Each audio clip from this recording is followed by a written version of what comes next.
آپ فرماتے ہیں کہ ابھی اس کے حضرت عمر فرماتے ہیں کہ وعدے میں 3 دن باقی تھے، میں حضور کے ساتھ تھا، وہ عالم تھا یہودیوں کا، تورات جانتا تھا، تو چوک میں اس نے کھڑا کر لیا اور کھڑا کر کے کہنے لگا نبی کریم صلی اللہ علیہ وسلم سے کہ میرے پیسے دیں. تو حضور صلی اللہ علیہ وسلم نے فرمایا کہ ابھی تو 3 دن باقی ہیں وعدے میں، انشاءاللہ وعدے پہ دے دیں گے. میں نے جو مضمون چھیڑا ہے وہ میں نے مکمل کرنا ہے، آپ میری بات پہ توجہ کرنا. میں کہہ چکا ہوں کہ حضور کو دادا سے بڑا ہی پیار ہے.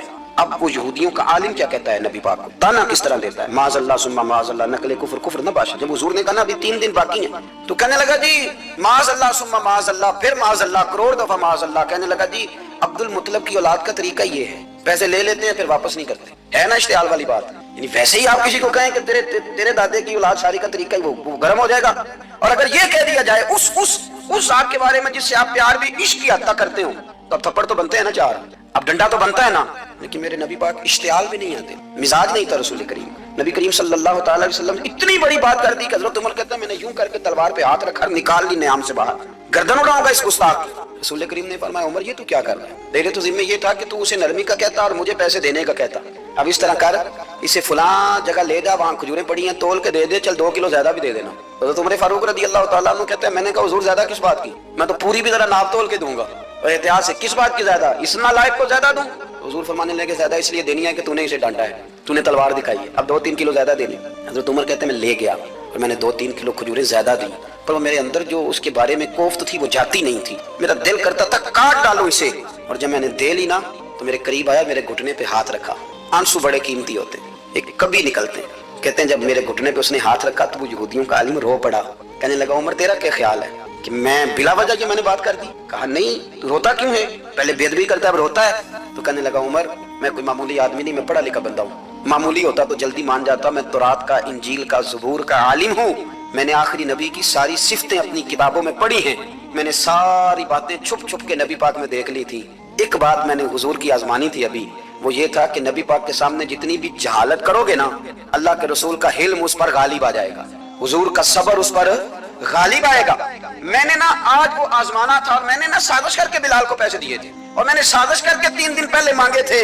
پر عمر تجھے مبارک ہو، میں نے تو آزما کے مانا ہے، تو بغیر آزمائے محمد عربی کا غلام بن گیا ہے. اب لے جا، مجھے معافی بھی دلا، اور نبی پاک صلی اللہ علیہ وسلم کی غلامی بھی میرے لیے، اس سند پہ بھی تو میرے ساتھ شامل ہو.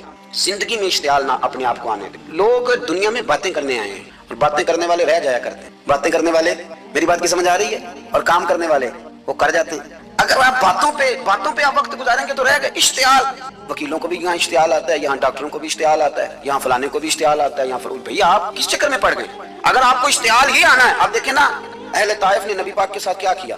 تاریخ میں نا کچھ الفاظ ایسے ہیں جو پڑھے نہیں جاتے. جب انہوں نے کہا کہ معاذ اللہ آپ نبی ہیں جو دروازہ دروازہ گھوم رہے ہیں، آپ نبی ہیں جن کے ساتھ لشکر ہی کوئی نہیں، پیسے ہی کوئی نہیں، آپ ہیں، اتنے سخت جملے، پھر پتھر بھی مارے. اشتعال تو 1.5 منٹ میں آ جاتا بندے کو. اور ہمارے ہاں تو رہ بھی صرف اشتعال ہی ہے، صرف اشتعال ہی ہے، جس کو دیکھو اسے اشتعال ہے. ادھر بھی لڑائی، ادھر بھی دنگا، ادھر بھی فساد. بھیا آپ چھوڑیں. رسول کریم علیہ الصلوۃ والسلام کو حضرت زید بن حارثہ نے کہا حضور دعا کریں گے تباہ ہو جائے. نبی پاک نے فرمایا لفظ حدیث کے، فرمایا لم ابعث لعانا، فرمایا میں کو تانے دینے والا بن کے آیا ہوں، میں وہ ہوں جو تانا زنی کروں گا، بد دعا دوں گا انہیں. فرمایا انما بعثت ہادیا و رحمہ، فرمایا میں تو رحمت بن کے آیا ہوں اور لوگوں کو ہدایت کا راستہ دکھانے کے لیے آیا ہوں.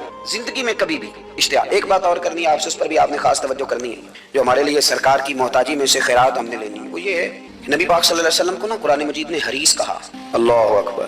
یہاں شاید آپ مجھے کہہ دیں تو میں ناراض ہو جاؤں، لیکن قرآن نے کہا حریص علیکم بالمؤمنین رؤوف الرحیم.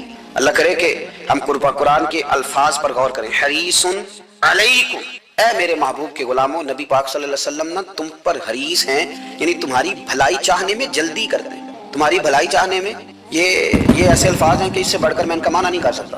اگرچہ علماء تفسیر نے حریص علیکم کے کئی معنی بیان فرمایا محبوب کو جلدی ہے. بیٹا بھی اماں سے کہتا ہے اماں آہستہ آہستہ میری ترقی ہوگی نا. اب مرید بھی پیر صاحب سے کہتا ہے حضرت صاحب